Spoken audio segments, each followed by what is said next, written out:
Good morning and welcome to 365 Days of Amazing Stories with Theo Mayer. Here we are on day 171, and I'm continuing the story of the third calendar from 1001 Arabian Nights. As you might remember, he ended up at this copper castle.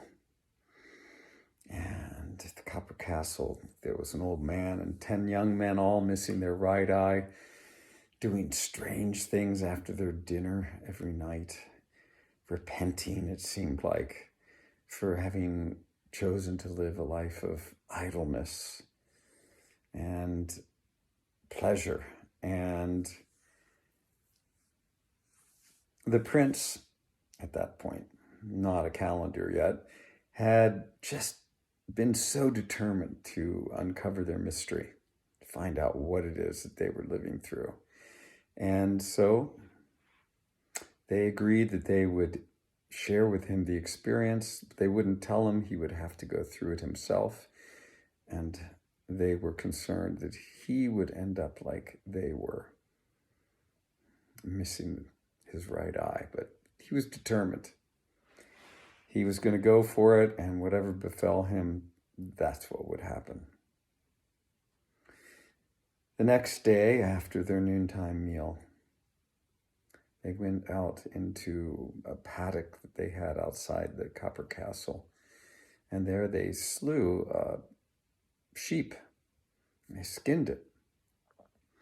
And with the skin, they went into a hall that was open to the sky. And they told the prince they were going to sew this sheepskin around his body, which they did. Once the sheepskin was securely around their body, they began to give him the instructions that were next. They also handed him a knife and told him to keep hold of this, for he would need it. I told them as soon as they left, a short time after, he would be picked up by a large bird known as a roc. And this bird would carry him away to a high mountain. And once he was on top of that mountain and set back down on the ground, he was to use the knife to undo the sheepskin which had been sewn around his body.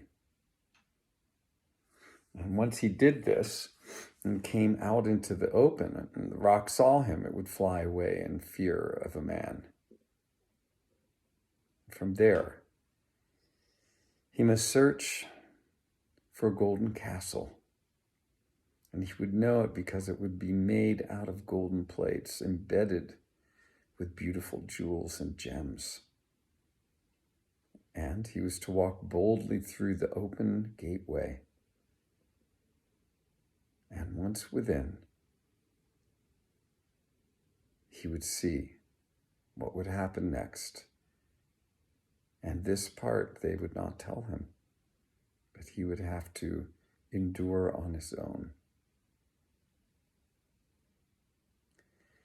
Giving him these instructions, all the men left, wishing him the best of luck, but showing him in their own way a sadness,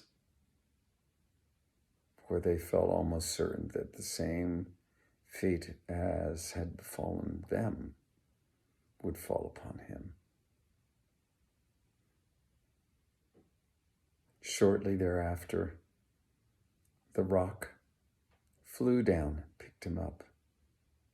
Now, this was a huge bird. Big enough, it is said, that it could carry away an elephant. And off it flew with the prince in its clutches, the sheepskin sewn around him.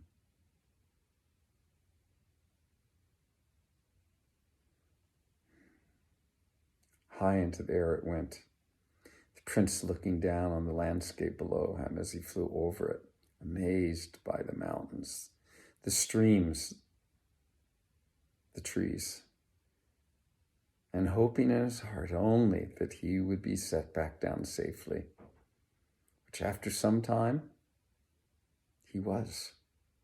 And as soon as his feet touched the ground, he withdrew the knife, cut the cords which held the sheepskin around his body.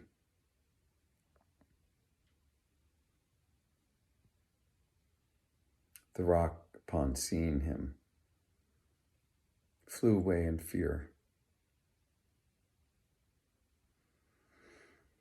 He now set off into the landscape in search of that golden castle. It took him about a half a day before he caught it, the glimpse of it shining in the sun, the last rays of the sun, mind you. He made his way quickly to its front gates, amazed by the beauty of its construction, the gems embedded in the golden walls. He went in through the open doorway. And once within, he wandered through one hall and another until at its center, he came into a room where there were 40 beautiful young maidens. When they saw him come in, they were delighted. They all rose to their feet and came over to him. 2 of them took him by the hands and brought him over and set him upon a seat that was higher than any other. And there they all surrounded him, sitting on cushions, and asked that he tell them his tale, his adventure of life, and how he had ended up there. Well, so he did. The ladies, they took it all in with such amazement.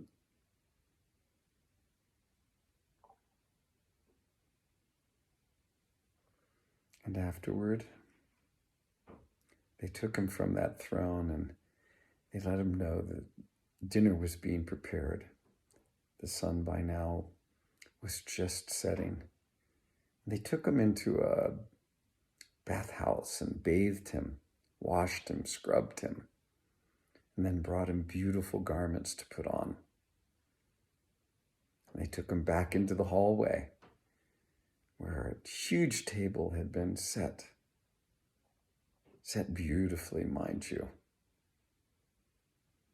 Flowers, beautiful silverware, plates, glasses, the whole thing so exquisitely done. And food in abundance, a seat for all. They all sat, and by the light of so many tapers that it could have been, well, the middle of the day. It was so bright within that hall. In that hallway, they ate and enjoyed each other's company. The finest wines, the finest foods. Afterwards, of course, the ladies played music, sang, danced, and entertained the prince. He felt, of course, as if he had gone to heaven. What more could a young prince wish for? Well, after what seemed like just a moment, all stopped. And one maiden came and led the prince away and showed him to a room, a beautifully laid out room where he could sleep. Now, Scheherazade, of course, stopped the story there because who knows what's going to happen that night. Certainly things can't be so beautiful and great. Nothing like that is lasting. What will happen next? We will find out tomorrow. Okay, hope you enjoyed. Thanks for joining.